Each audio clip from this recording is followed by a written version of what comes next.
I'm gonna read part one, the essential of the next conversation again after a long time. I didn't read my book, so let's just start it. I don't need to convince you that communication matters. You know that. What I do need to persuade you of, however, is the reach of it. Your words have a ripple effect. What you say today, how people speak of you, how your children treat others, how your career grows. So uh, there's a picture um, about this. And next, it doesn't matter how insignificant you think you are, whether you think you are somebody or a nobody. Your words have power beyond anything you live to see. How you talk to your coworkers or the person behind the counter affect how they talk to their friends and their family when they go home. How you talk to your kids affects how they will talk to their kids. Your words don't just matter now, they matter to generations of people you'll never meet, people you'll never know exist. The right sentence to the right person can change lives. Yes, actions can speak louder than words, but they are not replacement for them. You can call yourself a kind person if you don't use kind words. Who do your words say you are? The ripples keep going long after the rock hits the water. What you learn in the essential is a mindset that prepares you to create waves of positive impact that will resonate through your relationship to last a lifetime and many times over. Chapter 1, Never Win an Argument. I don't trust you as far as I can through you. He beloved. How to pronounce it? He beloved. In all honesty, it was a compliment. He couldn't, he couldn't through thrown me pretty far. In these 10 coveralls, white, no, in his 10 coveralls with a white oval patch that had lepre embroidered in black on the upper left pocket. Bobby Lee Lepre, how to pronounce it? Lepre glared at me with enough heat to burn a hole through my suit jacket.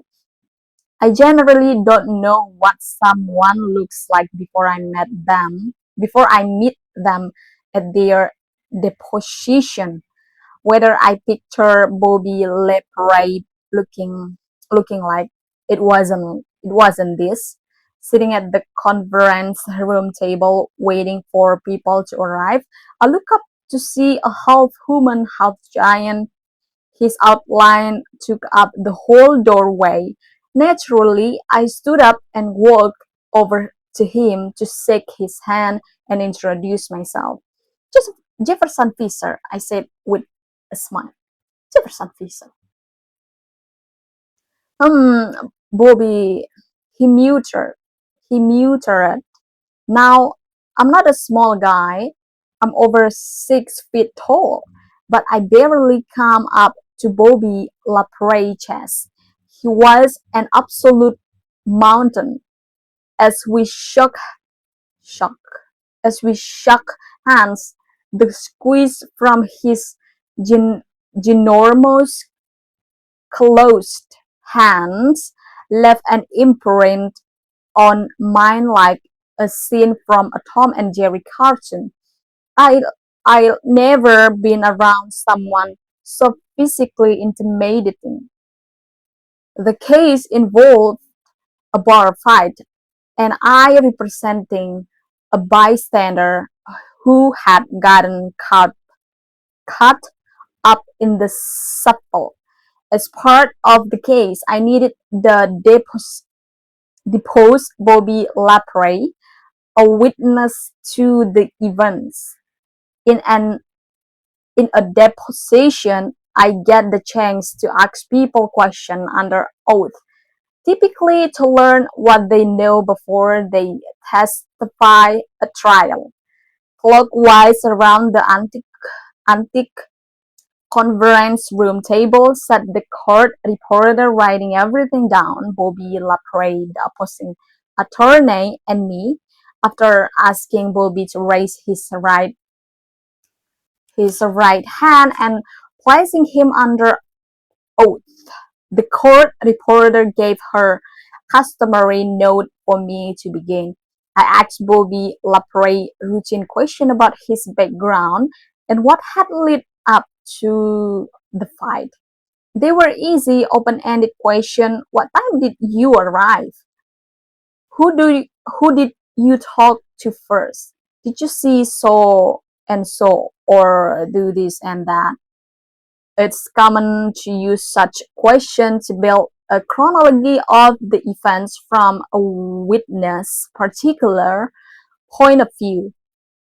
All the time, I made sure I was kind and polite, 99% because that's my personality, and 10% out of sheer self-preservation.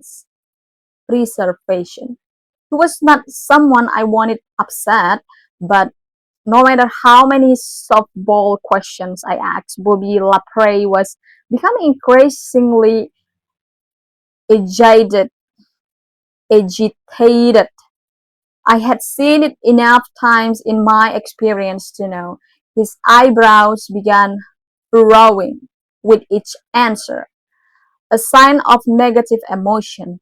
His breathing got heavier as he switched from exhaling through his nose to exhaling through his mouth, a sign of increased stress. He started wringing his massive hands together as he spoke, a sign of anxiety.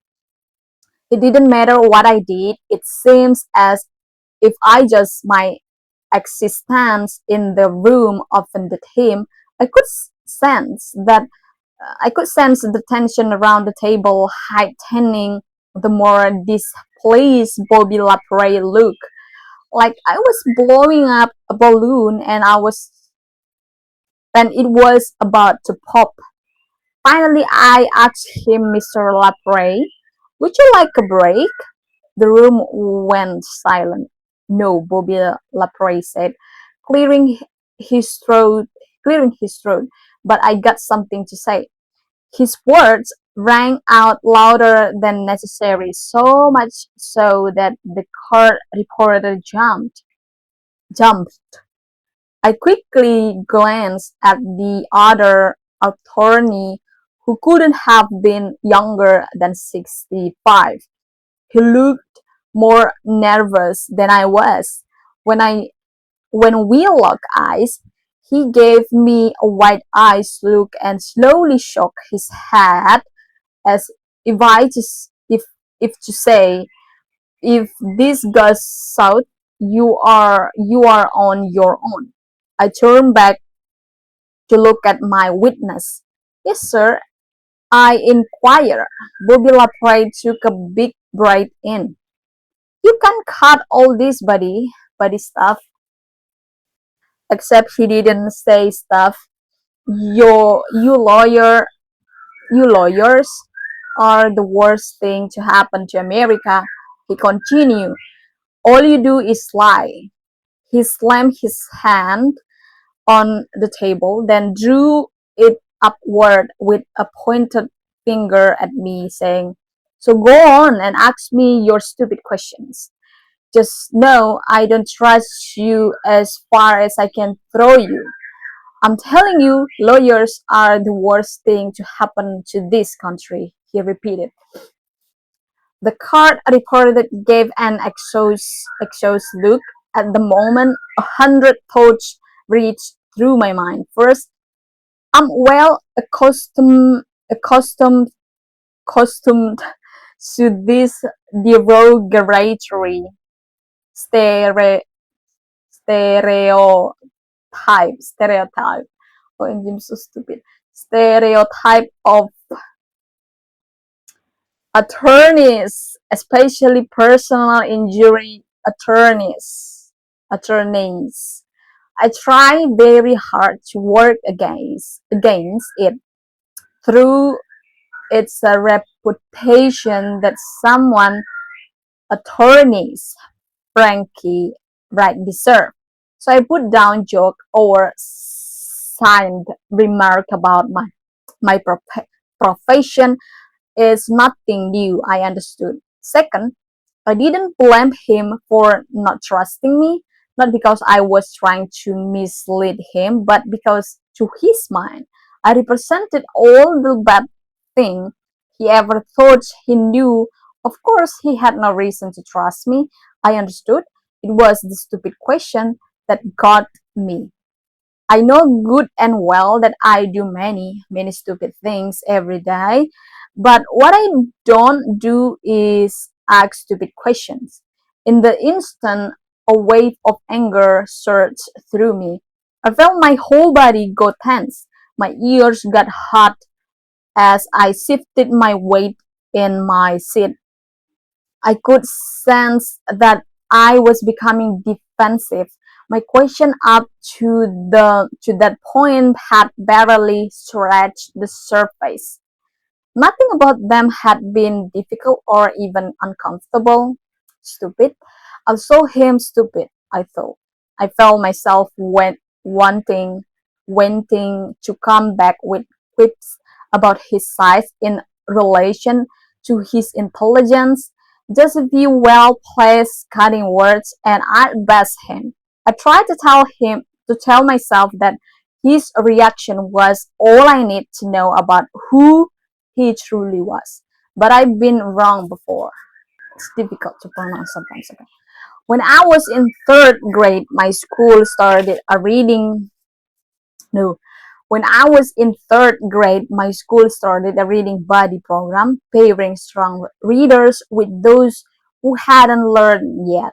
That's how I got paired with Evan. Twice a week, we'd sit on beanbags during our library period. I'll listen as he would struggle to read aloud books like Brown Bear, What Do You See by Bill Martin, Jr.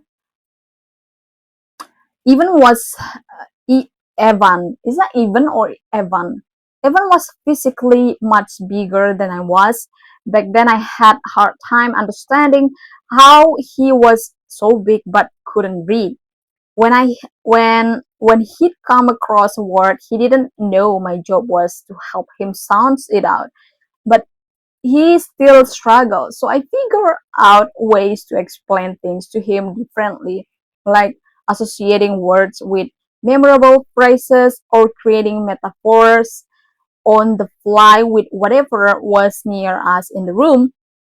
I got good at crafting little trick at engage Evan's interest, making harder ideas more memorable. Sometimes we'll do our reading sessions during our lunch period, while pull out my lunch in a brown bag with handwritten smiley face on it that my mama had made me that day. I watched as a teacher would bring him a tray for a cafeteria. Evan's mama didn't make his lunch. I began to notice that his clothes never seemed to fit him, like they were three sizes too big. Oh my gosh. Once when we were going over through, throw, through, throw, through, throw, through, throw, through, through, throw, through, throw, through. I tried to help by relating it to how he'd throw a ball to his dad. Evan Friday replied, I don't know who my dad is. I vividly remember feeling as though I couldn't move my mouth. I was speechless. My heart broke for him. I later learned that Evan had been living with his grandparents. His dad had left softly after he was born. His mom was in jail, but In third grade, I had no grasp of his reality, no clue about the true struggle he was facing. With who loving, with two loving parents who read and told story to me at night, I knew then that he was living in a world I knew nothing about. As we continue over the fall semester and into the next year, Evan's reading level improved with each session until he was reading all on his own. I couldn't have been prouder. Expose, exposure to Evan's inner struggle was another defining moment in my life at an early age, and it was a lesson I've never forgotten. So I end up with this. We're gonna continue next.